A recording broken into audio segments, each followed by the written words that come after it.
We're reading I Called Him Babe. Elvis Presley nurse remembers. Marian J. Cocke. Cocke with an E on it. I'm so sorry. I don't know how to pronounce it. Gotta be try to be funny, okay? But something's going on with Elvis, the Bible, all this stuff, right? Just read chapter 1, took a break, and I called the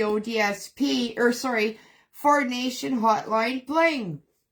And I spoke with a guy there and just kind of told him my struggle.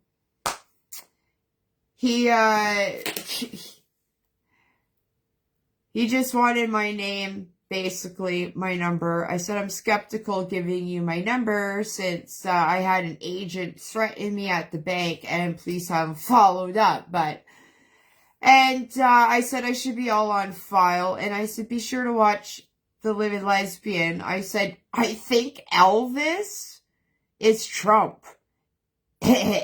So I said, if that's the case, you're going to be out of a job soon, likely, because Ford's on the Epstein list. And I said, I'm not trying to be... I said, I'm going to be up all night because I was denied my ODSP. So, anyways, I said, I'll call you back in a little bit. I gotta pull a fucking all-nighter. So, while I do it, I'm going to read the Elvis book. Elvis's nurse... with him in his final days. This is really interesting. Elvis was, let's go over the first chapter. Elvis was a man of faith, right? And he came in sick. Dr. Nick, who was no good, and he gave everyone jewelry, his nurses, everyone. And Henry Levitt was the jeweler, and the only one Trump... oh my God, that was natural. The only one Elvis trusted. And he was in there with colon problems, right? Colon problems. And what was it, liver test? Okay. So, yeah, I'm going to read a little bit more and then I'll call the Foreign Nation hotline. I want to know what's going on with this. There's something really fucking weird going on. And you know what? I've told you guys about my encounter with the WWF. Check out YouTube, my WWF story, okay? Vince McMahon wasn't on the Pervert Islands. So they say, right? And it's all these people working behind the scenes. Vince McMahon maybe didn't know what was going on, but the WWE is under investigation from what I saw in a Netflix video a couple years ago. So, interesting, right? And didn't Linda McMahon work under Trump? Like, there's so much stuff that's going to come out right now. And Elvis Presley is alive, bitches. He never died. I think. And he was a man of faith. Was he evil or was he good? I've only ever heard anybody say good things about Elvis. So let's keep reading, bitches. And then I got to call Foreign Nation Hotline Bling, which I hope that you guys have too, okay? Anyways, I ended up lighting another candle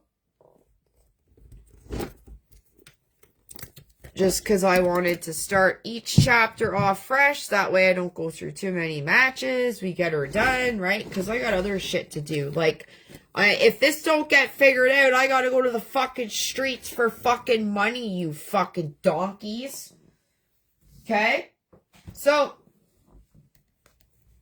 this is going to be great for YouTube. I'm using Mark Zuckerberg. Okay? Because, well, whoa, it's easier for me to do this real lickety splits. Okay? Alright, I can do this real fucking quick. And then upload it to YouTube. Will I finish this book tonight? Not likely, but there's 149 pages. We may plow through her, and I'll get her all up to YouTube, because, you know, the algorithm's going to get really fucking intense here, right? When Elvis is alive, bitches!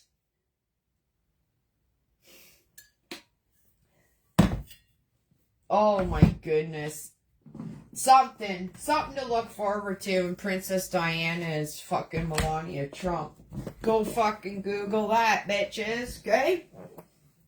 Alright, I'm getting in my blanket. Better keep it over here. Oh. Okay, I just noticed myself on my live. Because I noticed that, ooh, I gotta keep my blanket away from the flame, right? Oh, there I am. So sorry, I distracted myself. Oh, I gotta plug us in. Plug us in because getting low on juice, bitches. Okay? Alright. Chapter 2. I called him Babe. Oh, man, this is fucked. After this one, we're going to read the Princess Diana book, but all you people probably watched it, read it, right? How many people have read this? Okay. Chapter 2, Elvis and his thoughtfulness. Oh, you know what? Oh, okay. I wasn't seeing the video. It was just my previous video that threw me off. Okay, I'm not even pulling that up. It'll distract me. Alright, I'll be looking up from time to time to make sure that we're live. Okay. Chapter 2, Elvis and his thoughtfulness. The day before Elvis left the hospital, just after the 3 to 11 nurse and I had admired each other's gift, she asked if she could speak to me in private.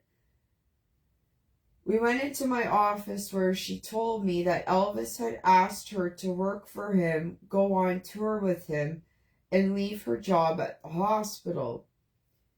She was extremely excited about the opportunity and said that she wanted to give me her letter of resignation. I told her that I could certainly see and understand her excitement, but cautioned her to give a lot of thought and prayer to her decision. She had been dating Al Strada since she had first met him, and I remembered her that she would be in a completely different lifestyle, that she was young and impressionable, and that I thought she should certainly give a lot of thought to her decision, talk to her parents about that, whatever she decided. I wished her well. In speaking to her, I asked if I could hold her letter of resignation until she spoke to her parents, and she said, well, okay, but my mind is pretty much made up. She, knowing that my Katie was her age, asked how I would feel about my own child taking such job, and I told her that I would hate to see her make a hasty decision. The next morning, she was excited. She definitely had decided to make the change and go work for Elvis, and was busy shopping and tying up loose ends. Elvis had given her $1,000 to buy new clothes with, and she was really getting things in order. Dr. Nick came to meet me and asked if I had any influence over her. I told him that I had talked to her, but that she was determined to leave. She had asked me for a couple of days off so she could go to Arkansas to see her parents.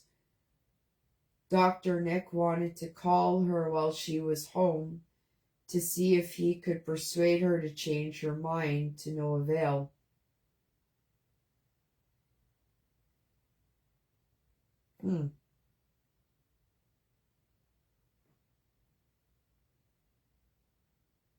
Oh, so Dr. Nick didn't want her to go? Oh, and, talked to her, wanted to know about having influence over her. That was the other point I wanted to make out too, was like how everyone had influence over Elvis, right? And he first went to the army when they told him he couldn't shake his hips, right? He defied them, and they sent him off to Germany where he met Priscilla. And then the 68 comeback tour, he did all those movies and shit, right? Lost himself. He did gospel on the 68 comeback tour, and everybody was mad. And they couldn't control him, so they kept him in Vegas to do a residency, right?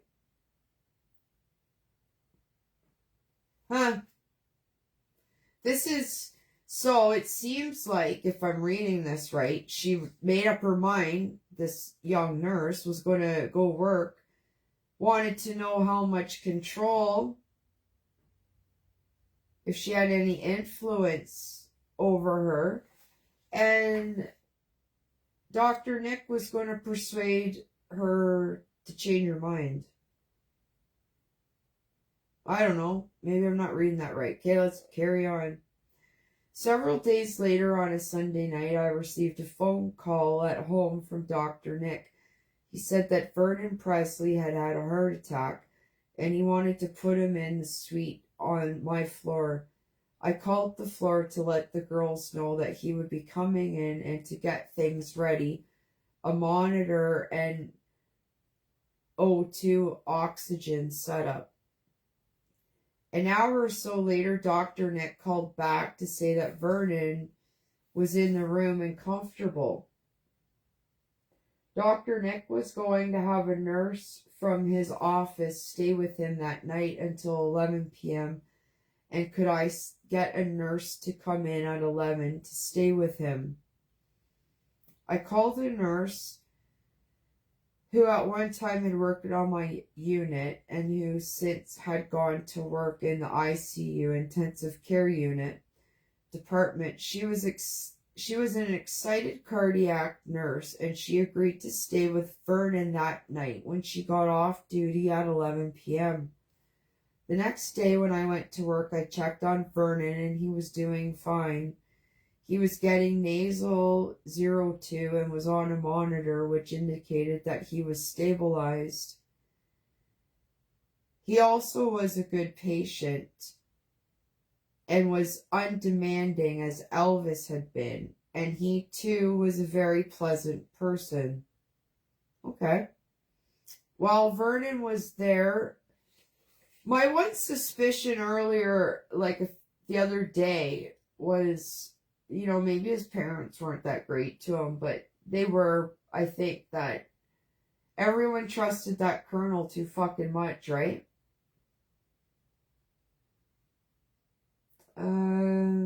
Anyways, I could be wrong. Let's keep reading. But how would Elvis become the man that he is, right? He had a good upbringing, despite hurdles, right? I think. Fuck, I don't know him, right? While Vernon was there, my mother was adamant, admitted to the hospital for a checkup because of her what is that I don't have it. Everyone, diverticulitis. Diverticulitis. It's something like similar to Crohn's or something. I think it's that where you can't have seeds? I'm not saying it right. Diverticulitis? Maybe I'm wrong about it. My mother's name was Nokel Justice, and she was in the room next to her, in the room next door to the suite. She had been given a series of tests. So that was this nurse's mother. Little did she know that the last night she was to remain in the hospital would be an exciting time for her, but I'll tell you about that in a few minutes. That day I had been in a meeting that had lasted nearly 3 hours. It was the 27th of February, the last day to work was February 28th for the 3 to 11 nurse who had been offered the job with Elvis. We had planned a cake and party for her, and I had gone to the gift shop and gotten her a nice gift from the floor. We were going to have the party her last day on the floor. I went immediately to Mother's room to see if the reports were in on her tests. As they were not, I decided that I would stay that night until her doctor, Lee Atkins, a close personal friend, came in to give us a report. I went to the nurse's station and was given a note to call Joe Espiato as soon as possible. I recognized the number as being one of the private lines at Graceland.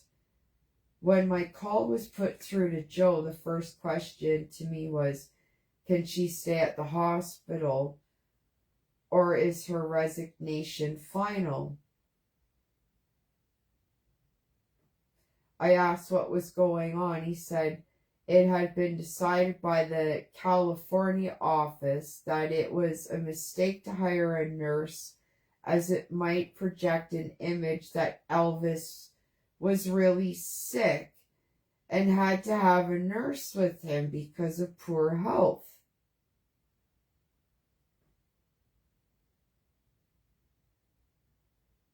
When I got off the phone, she was standing nearby. Although she looked at me quizzically, she asked me no questions, and I offered no answers to her questioning look.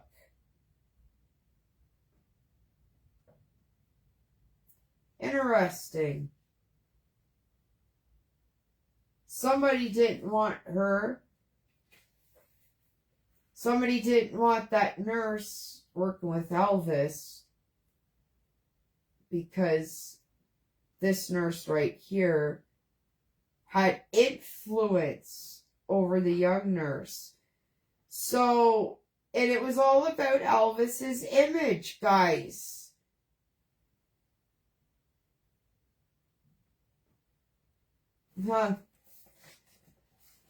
Processing, bitches, right? Isn't that wild? I wonder who did that. Must have been that Dr. Nick or the Colonel, right? But it was Joe that said it right here, right? I'm just rereading this.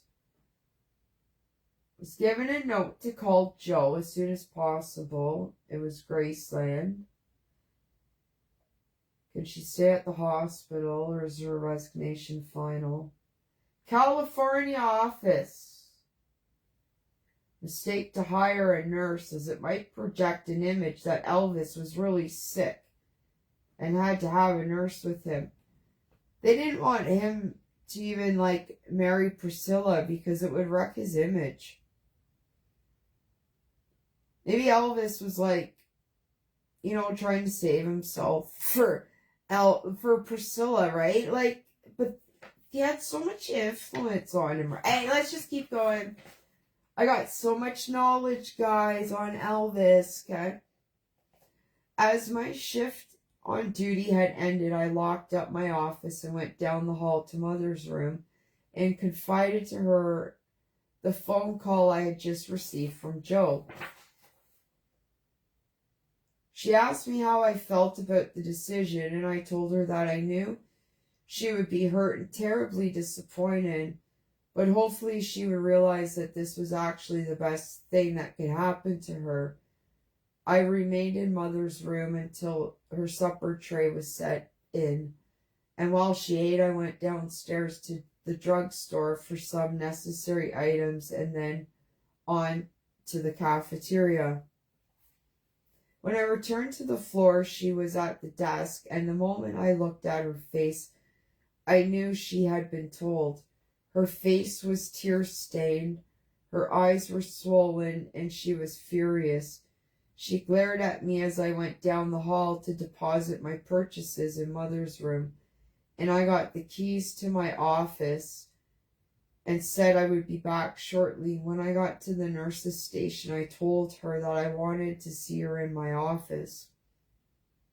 She was so angry that I knew she didn't want to come, but she did without question. She was so miserable. I asked her to have a seat, and the first thing I said to her then was, "Now cry real good and get it all out of your system." With this, she dissolved in tears, and I felt so sorry for her that I cried with her. When she finally composed herself, she looked at me and said, "You knew all along, didn't you?" I told her of the phone call I had received from Joe that afternoon and that he had asked me if she could keep her job. I told her what he had said, and that I did not tell her about the conversation before, as I was not asked to, and I felt it was not my place to. I asked her how she had found out, as Joe had indicated that Elvis would tell her about the decision when he came to visit his dad. She said that when Al was told the news, he asked if he could come in and tell her, which he did. He had called and said he wanted to take her to supper. It was then that he had told her her employment with Elvis had fallen through.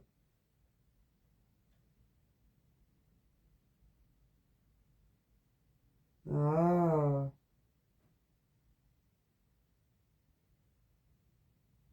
So.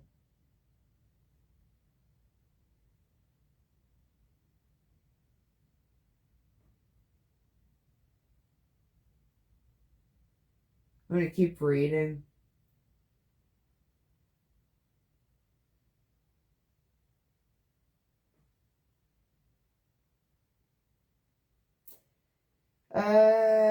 It was then that he was told that her employment with Elvis had fallen through. Her question over and over again was, "But why?"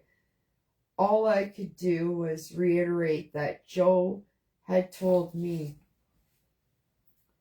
I told her that I knew that this was a terrible blow, but that perhaps one day she could look back and see that this was the best thing that could have happened to her, although she couldn't see it at the time. She said then that Al had told her at supper that he had not wanted her to take the job to begin with. Her big question was, "What am I going to tell people? I will be so embarrassed." I told her that she should not be embarrassed and that she could truthfully say, "This was just not the thing for me to do. Eventually, I want to go back to school, and also people might think Elvis is sick if he has a nurse in permanent attendance."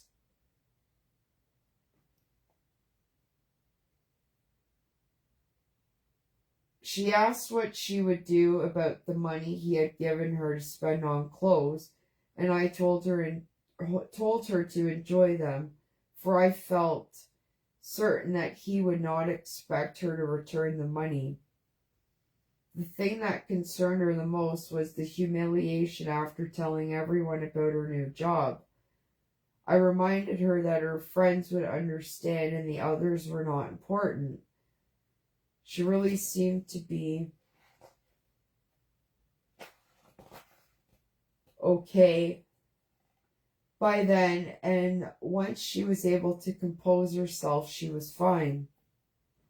She went back out to the floor, and I went back to Mother's room.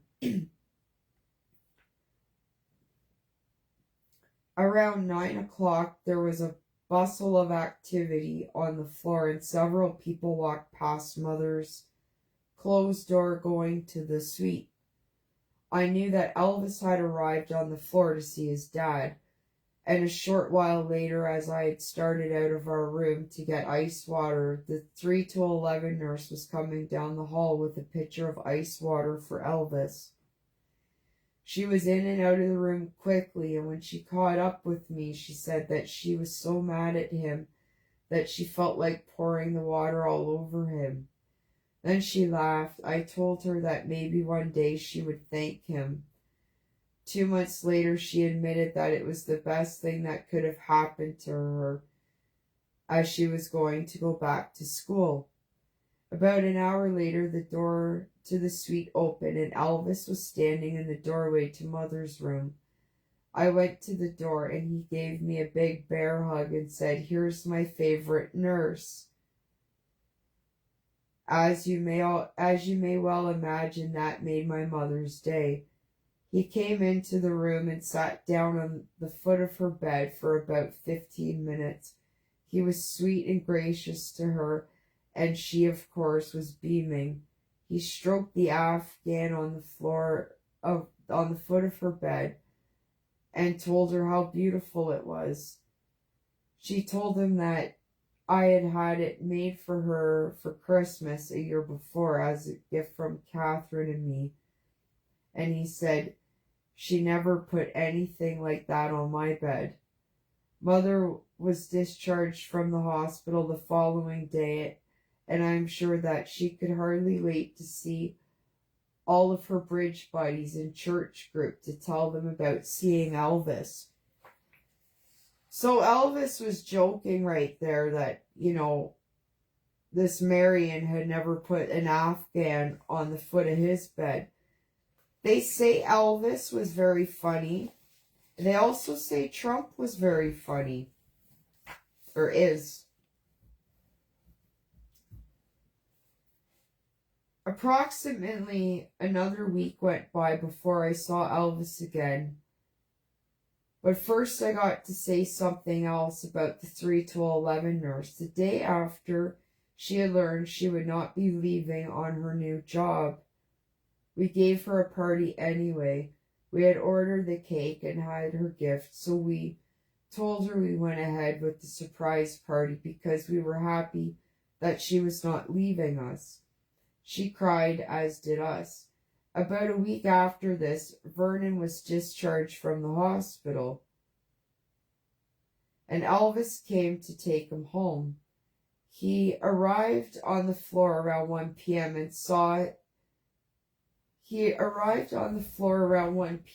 and I saw him coming down the hall. Everyone was really aflutter. I rounded the corner of the nurse's station and extended my hand to shake hands with him, but he brushed aside my hand and gave me a tremendous bear hug and kiss on the cheek. We spoke a word or two and went on down the hall. As I went back to the nurse's station, Joanne Berlinski, my translator, exclaimed, "Mrs. Cocke, how could you stay on your feet after a hug like that?" I said. "Joanne, I'm used to it now, honey." Joanne? What?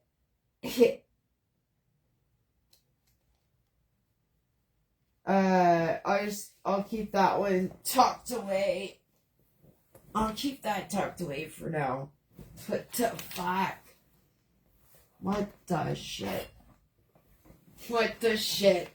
Watch the Mr. Freedom podcast. Fuck.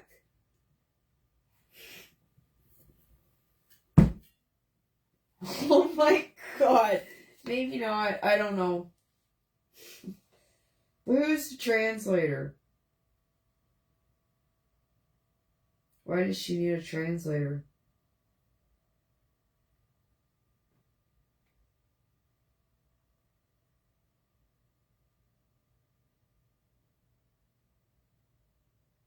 Oh, I guess it was just a joke.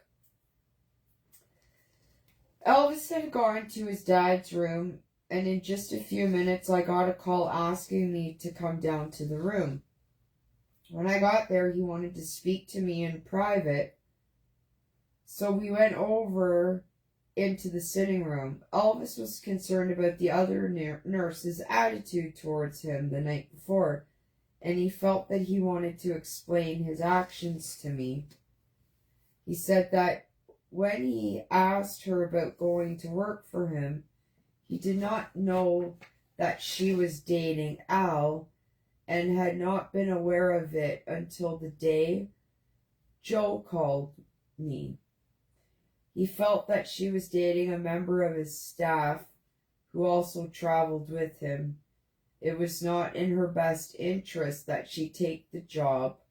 Also, it was not in his best interest, for the public might think he was sick and needed constant medical attention, as he had Dr. Nick, who also frequently traveled with him.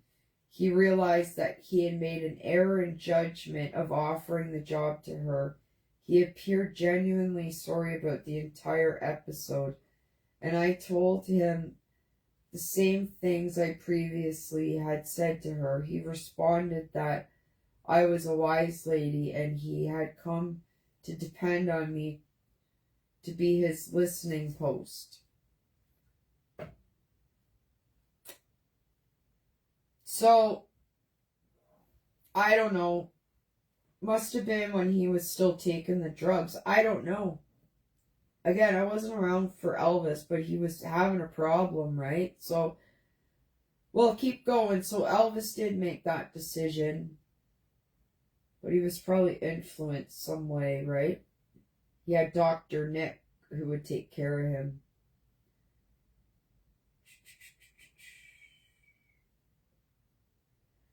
This morning as I write, Elvis has been gone for 2 months. Oh. So this was 2 months after his death, she wrote this. On the way to church this morning. Now, I don't know when this book was published. I'll look into that more. I just wanted to get reading. What time is it? 12:40. I'm going to have to call the Ford Nation. Oh, I only got a page to go. Let's keep going, baby. Okay. This morning as I write, Elvis has been gone for 2 months. On the way to church this morning, many thoughts about him passed through my mind. Now, he died in 77, right? Two stand out in particular. The first was his ability to treat people as being important to him. One day I was sitting at the foot of his bed and we were having one of our regular daily visits. He was telling me about the day his mother died and the circumstances leading up to her death when Lamar Fike, one of the fellows who worked for him, came in. I was not overly fond of Lamar at the time. He was okay, but I thought he seemed to feel important. At least that's how he struck me. In later months, I told Elvis about my feeling, and he said that Lamar had to be taken down a peg or two every once in a while, but that he was basically okay. The longer I knew Lamar, the better I grew to like him, and he was always very pleasant. When Lamar entered the room that day, he came in without knocking and was holding a sheaf of papers. Sheaf? I don't know. I've never seen that word before.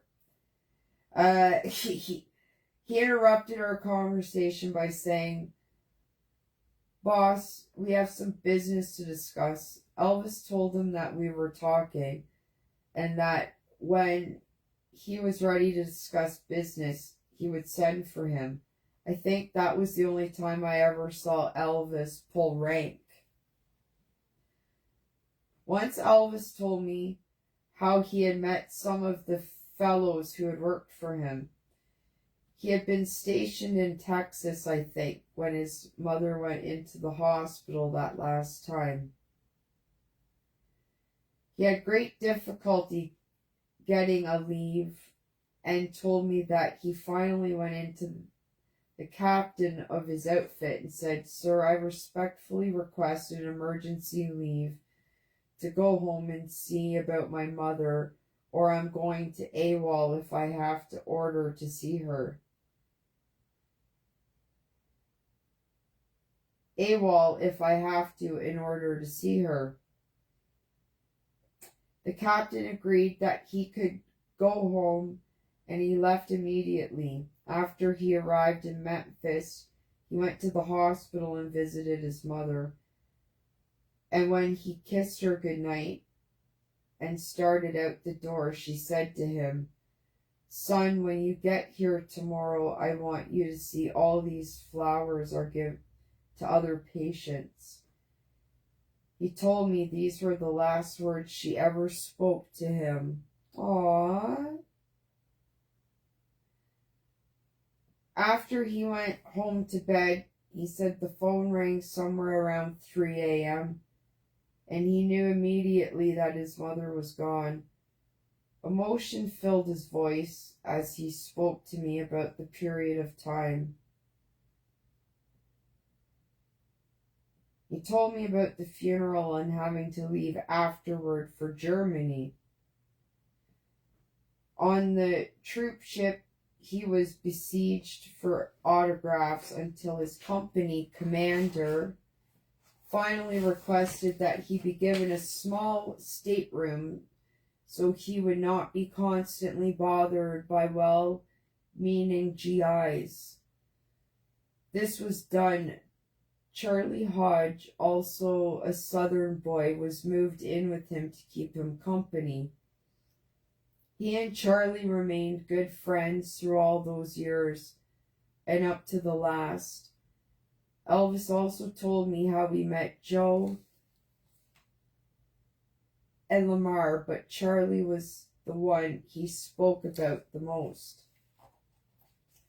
The other thing that stood out in my mind was the genuine kindness and concern this man had for people. He always treated me with the utmost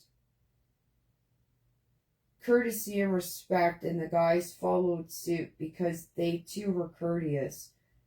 Elvis told me one day that I was one of the few people he knew who never asked anything of him except friendship.